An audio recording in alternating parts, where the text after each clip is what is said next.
4.3을 직접 겪으면서 사랑하는 부모님과 오빠를 모두 잃은 손민규 어르신의 이야기를 외손녀 고가형 양의 목소리를 통해 들어보겠습니다. 안녕하세요. 저는 손민규 할머니 손녀 고가영입니다. 저희 외할머니는 4.3 유족으로 올해 88살이십니다. 할머니께서 15살이던 시절 할머니네 오빠는 대구 형무소로 끌려가 억울하게 옥살이를 하셨다고 합니다. 그리고 행방불명 되신 후 지금까지 시신도 찾지 못하셨습니다. 억울하게 돌아가신 채 누명까지 쓴 오빠를 생각하며 슬퍼하시던 할머니를 볼 때면 저도 마음이 많이 아팠습니다.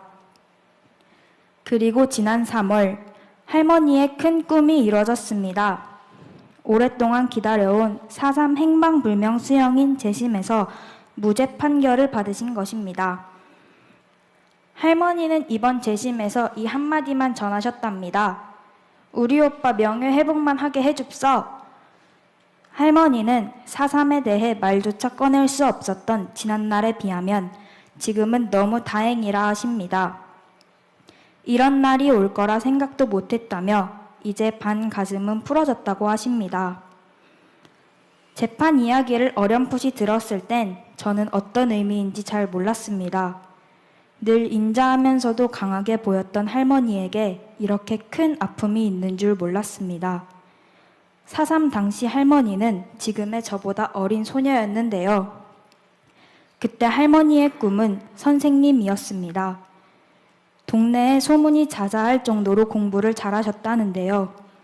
할머니의 부모님도 우리 딸은 꼭 대학 공부까지 시켜 선생님이 되게 해주신다고 약속하셨답니다. 하지만 할머니의 어릴 적 꿈은 한순간에 무너져 버렸습니다. 무슨 죄가 있어 도망가내셨던 아버지와 함께 불타버린 집, 함께 피난 중에 총살당한 어머니, 억울한 누명으로 옥살이 후 행방불명된 오빠.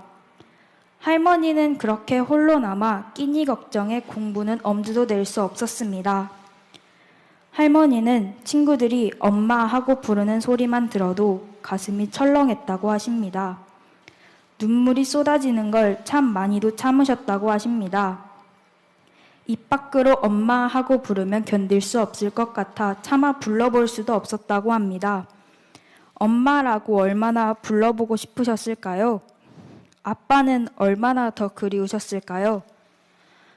저보다 어린 나이에 엄마 아빠를 잃은 할머니를 생각하면 가슴이 먹먹해집니다. 가끔 할머니께 물어봅니다. 그때 4.3만 아니었다면 훌륭한 선생님이 됐을 텐데 억울하지 않냐고. 그럴 때마다 할머니께서는 경에도 사람 신안 사라져라 하십니다. 할머니, 이제 가슴속 응어리 절반이 풀리셨다고 하셨죠? 앞으로는 제가 할머니의 상처를 낫게 해드릴게요. 나중에 어른이 되면 심리치료사의 꿈을 이뤄서 할머니처럼 마음에 상처를 안고 계신 분들에게 위로와 도움을 드리고 싶어요. 알고 보니 할머니처럼 4.3으로 평생 힘들어하셨던 분들이 참 많더라고요. 저 할머니를 생각하며 열심히 할게요. 그래서 꼭 할머니 가슴속의 응어리를 다 풀 수 있게 해드릴게요. 할머니, 그때까지 건강하셔야 해요. 사랑해요, 할머니.